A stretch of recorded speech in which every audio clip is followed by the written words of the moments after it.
They say the fog doesn't come off into Dover's Hollow anymore, but when it does, it stays longer than it should. It rolls in quietly, not from the river or the fields, but from everywhere at once, like a slow exhale from the earth. Some people call it weather. Others call it memory. That morning, November 18th, 2012, began like any other. Cold, still, and ordinary enough to forget. But by nightfall, the town would remember it forever, because that was the day Elias Harper walked into the fog and never came back. Elias wasn't the kind of man who drew attention. He was the sort who waved to his neighbors, fixed his own mailbox, paid his bills early. He'd lived on Miller Road his whole life, the kind of street where nothing ever happens until it does. The night before, he'd gone to bed early. His wife, Claire, later said he'd been restless. He'd stared out the window for a long time, at nothing she could see. "You're up early again?" He smiled, didn't answer, just poured his coffee, checked his watch, 6:42 a.m., and left. The fog was still far off then, just a gray line on the horizon. By 7:30, the sun should have been up, but it wasn't. A thick curtain of mist had rolled in, swallowing the highway, the fields, and the morning itself. Drivers pulled over, waiting for it to pass.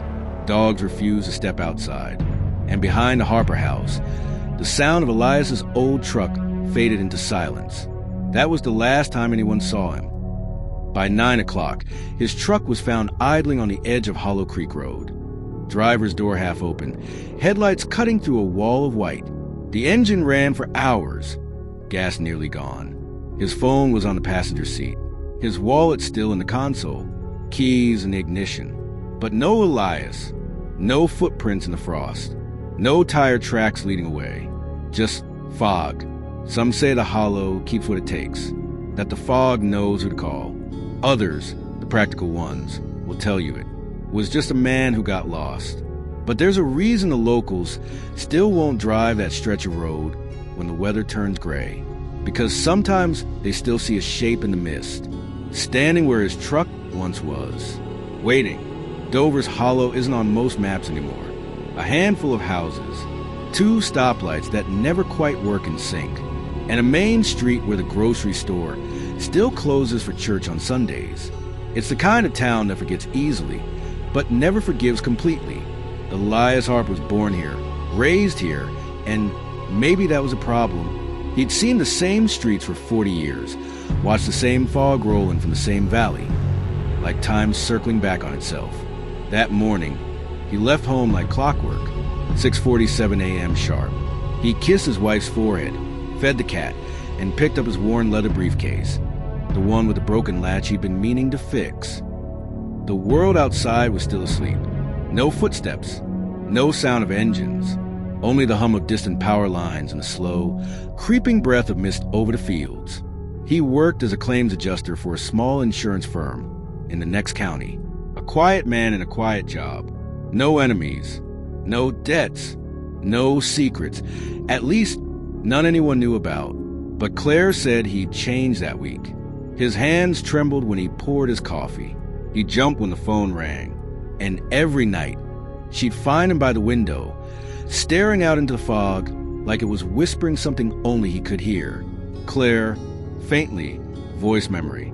"Elias, what are you looking at?" Elias, quiet, distant.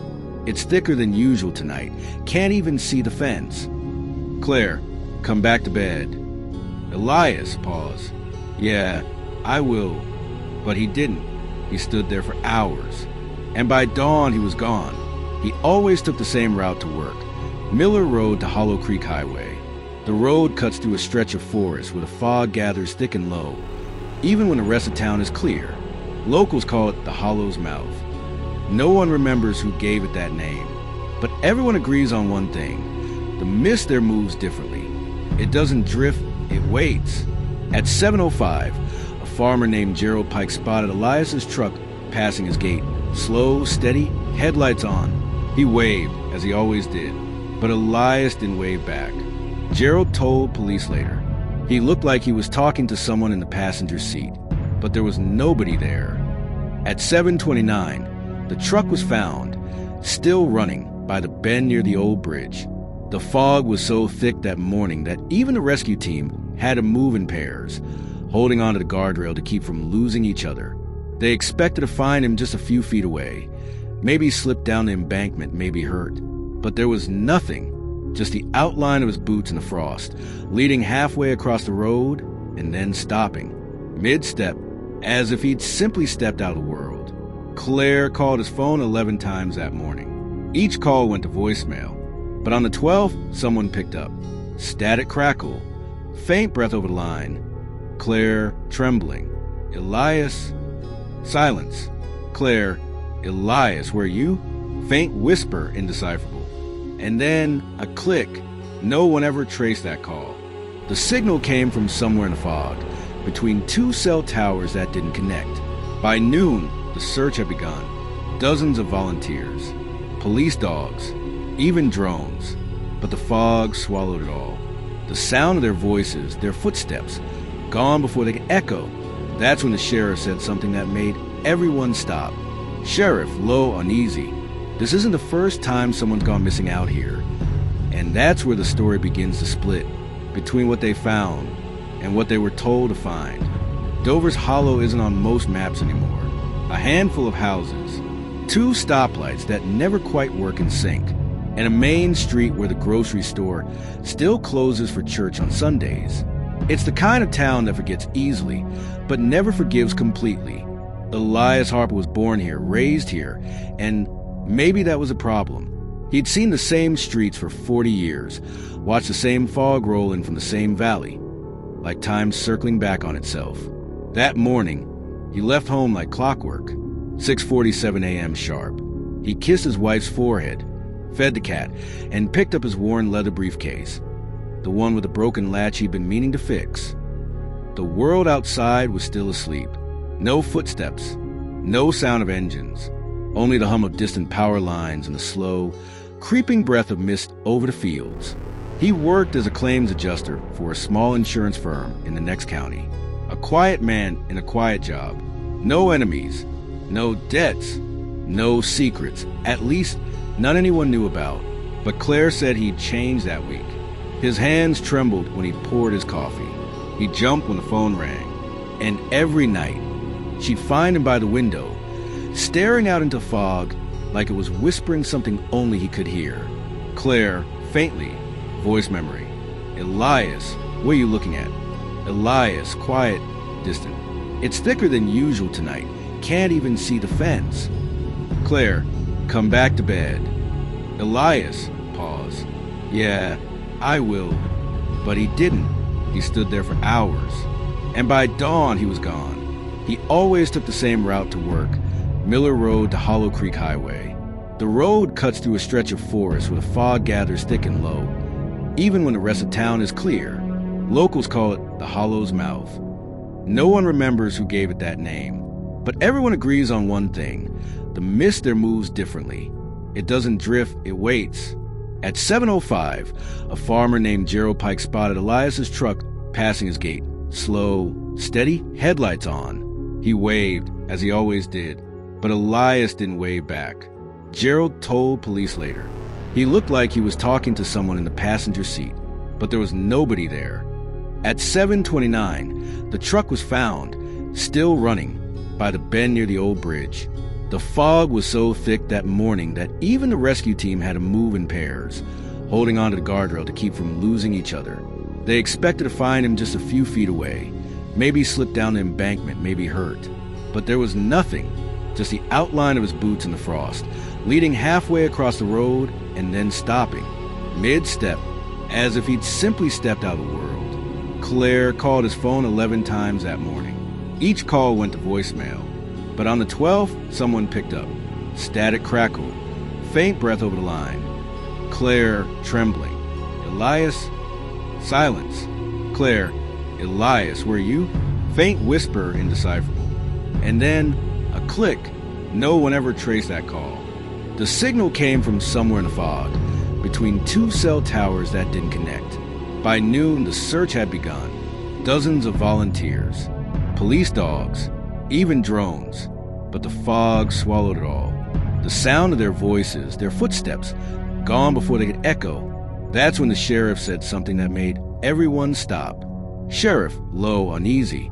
This isn't the first time someone's gone missing out here. And that's where the story begins to split between what they found and what they were told to find.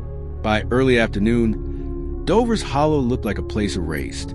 The fog hadn't lifted. If anything, it had thickened, blanketing the town in a kind of cold silence that made sound itself feel heavy.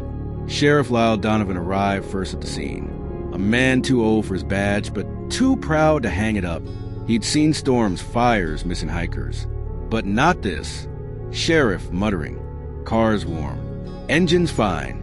Key's still in. Man just stepped out. Deputy, maybe you walked to get help? Sheriff, help for what? They circled the truck, flashlights cutting thin beams through the fog. The ground was slick with frost and smooth. No footprints leading away. No drag marks. Not even a scuff in the dirt. It was as if the earth itself had sealed over behind him. By 1:15, more searchers arrived. Neighbors, friends, people who'd known Elias since childhood. They moved in rows, calling his name into the white air. Searchers distant, overlapping. Elias Harper, if you can hear us, call back. Each call faded faster than it should have. Even sound didn't seem to travel right that day. And then came the stories. Little things, details that didn't fit. Gerald Pike, the farmer, swore he saw lights in the fog. Not from cars, smaller, dimmer, moving like lanterns just out of reach. A teenage volunteer said she heard someone whisper her name, though she was 20 yards from anyone else. And one of the dogs, a trained search shepherd, simply refused to step onto the bridge. It sat there whining, staring into the mist, tail tucked, eyes wide. Sheriff, what's wrong with him? Handler, don't know, sir. It's like he smells something he can't place. By 3 o'clock, the fog swallowed the sun. Lanterns glowed like tiny ghosts in the white void.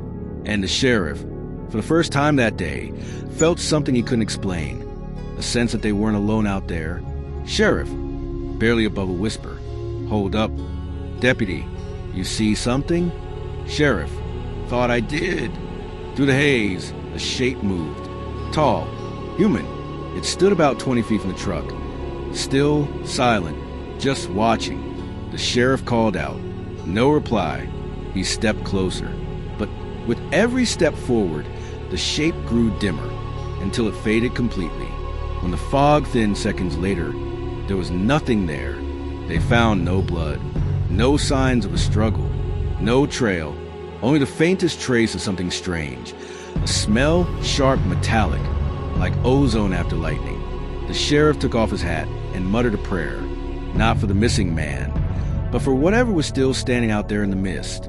That evening, Claire arrived at the sheriff's office, still in her robe, still shaking. Claire, quietly. He wouldn't just leave. He hates fog. He always has. She laid a photo on the desk. Elias at a family picnic, smiling, alive, grounded. Behind him, a faint haze rising from the tree-line. And in that haze, barely visible, something that looked like a figure. Claire, this was taken last year. Same spot they found a truck. The sheriff stared. He didn't say what he saw, but he ordered every copy of that photo removed from public record. That night, the search was called off until morning, but the fog didn't leave. It hung there, low and patient, as if waiting for permission to move again. Locals later swore the streetlights flickered at midnight, that they heard knocking at their doors, and that the air tasted of rain, even though the sky never opened. By dawn, something new had appeared near the bridge, something no one could explain. A set of footprints, bare, human, facing back toward town. But those prints weren't Elias's size. They were smaller, a woman's, and they stopped right beside the truck. That was when the sheriff realized the Hollow hadn't just taken one person, it had given something back. Dover's Hollow is a kind of town where the past doesn't vanish. It settles, like dust, on windowsills, on memories, on names carved into church pews no one sits in anymore. When Elias Harper disappeared, It wasn't the first time the fog had taken someone, just the first time anyone talked about it. Sheriff Donovan spent the next morning in the archives, the basement of the old courthouse, where files smell of mildew and old smoke. He wasn't looking for ghosts. He was looking for patterns. And he found them. Between 1974 and 1998, 5 disappearances, all along the same stretch of Hollow Creek Road. Same time of year, same conditions. Each file had the same final note: search suspended due to weather. The names were almost forgotten now. Marjorie Doone, a schoolteacher. Calvin Reeves, a truck driver. The Brandt twins, age 11. And the last, Daniel Lowe, a hitchhiker no one ever claimed to know. Each vanished into the fog. Each case closed without a trace. At the diner that morning, whispers spread faster than steam off the coffee. Everyone had an opinion. Everyone had a theory. Diner woman, sharp voice. The Hollow's cursed, always has been. Old man, nonsense. It's sinkholes, that's all. People step off the road and disappear. Diner woman, into the same patch of fog every 20 years. Old man, you believe what helps you sleep. But there was one person who didn't come to the diner that day, and that was Margaret Pike, Gerald's mother. She'd lived on that land for nearly 70 years, and she knew the fog better than anyone. The sheriff found her on her porch, a blanket over her lap, eyes fixed on the fields where the mist still clung. Sheriff, Mrs. Pike, you ever see anything like this before? Margaret, hoarse, distant. Fog comes every few years, but sometimes it brings the same ones back. Sheriff, the same what?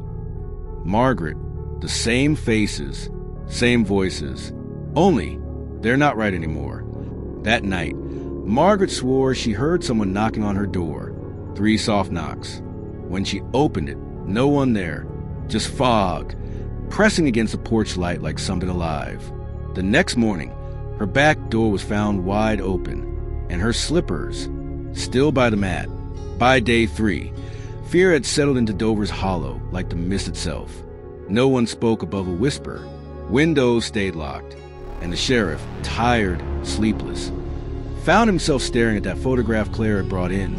He noticed something he hadn't before.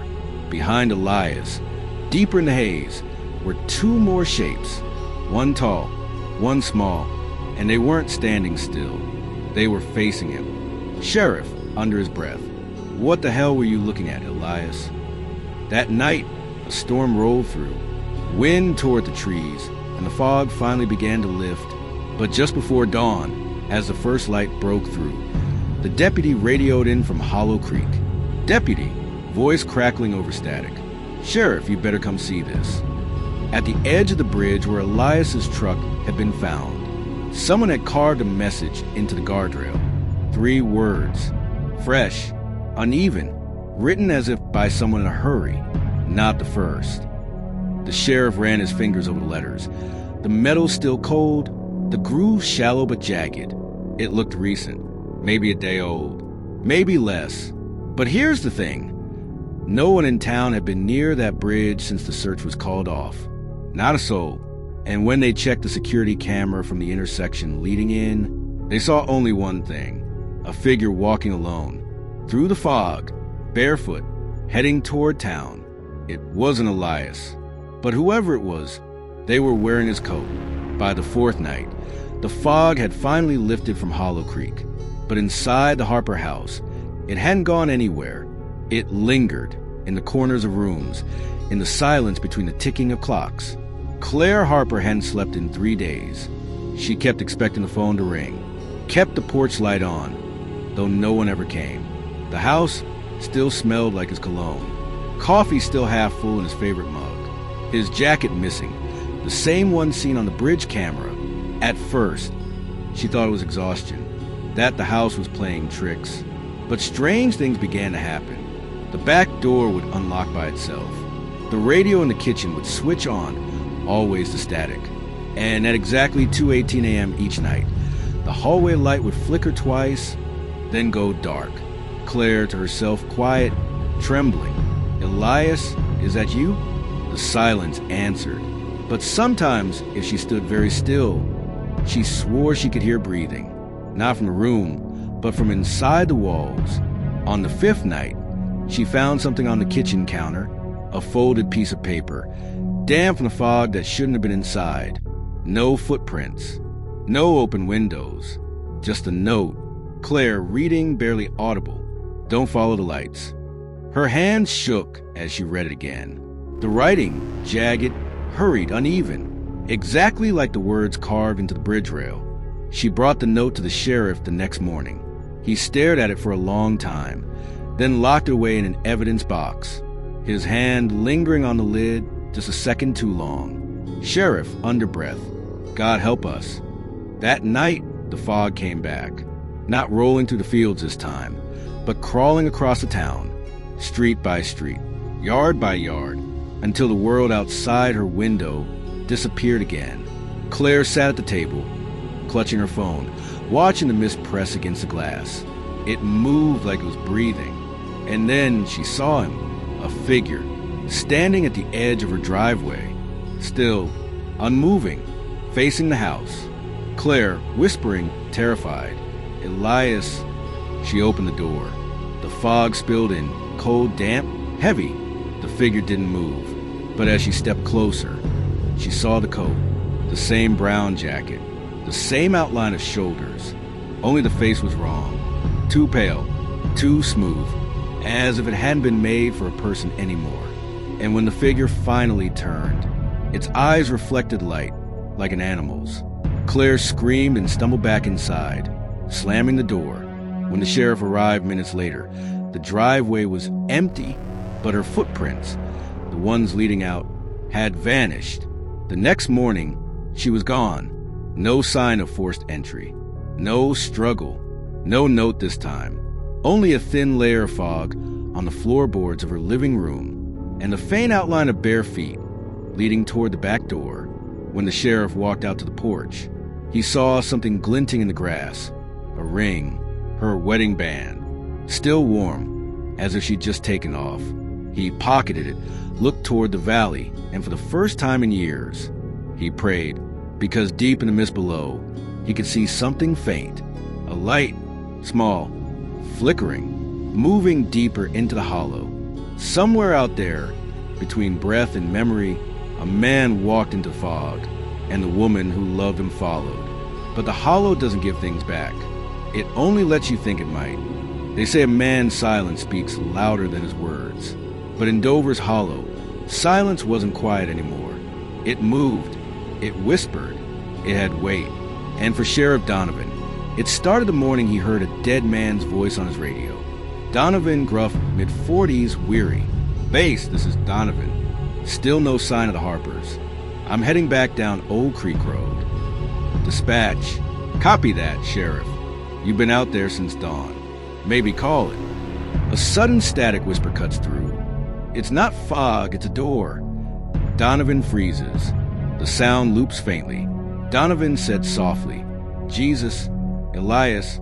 He'd heard the line before in the corrupted dash cam file that shouldn't have existed. Now it came through his own radio on a frequency that wasn't supposed to pick up anything. He pulled over by the bridge, where the mist hung low above the water, thick and breathing. The kind of fog that didn't drift. It waited. The Harper car was still there, frozen in time. The door sealed shut, glass coated in dew from the inside out. Donovan leaned close and saw it, a handprint, pressed against the inside of the windshield. 5 clear fingers, smaller than a man's. Donovan whispering, Claire. A faint child's laugh echoes in the distance, then abruptly cuts. He turned toward the sound, but the fog was thickening, swallowing the road, the trees, the sky itself.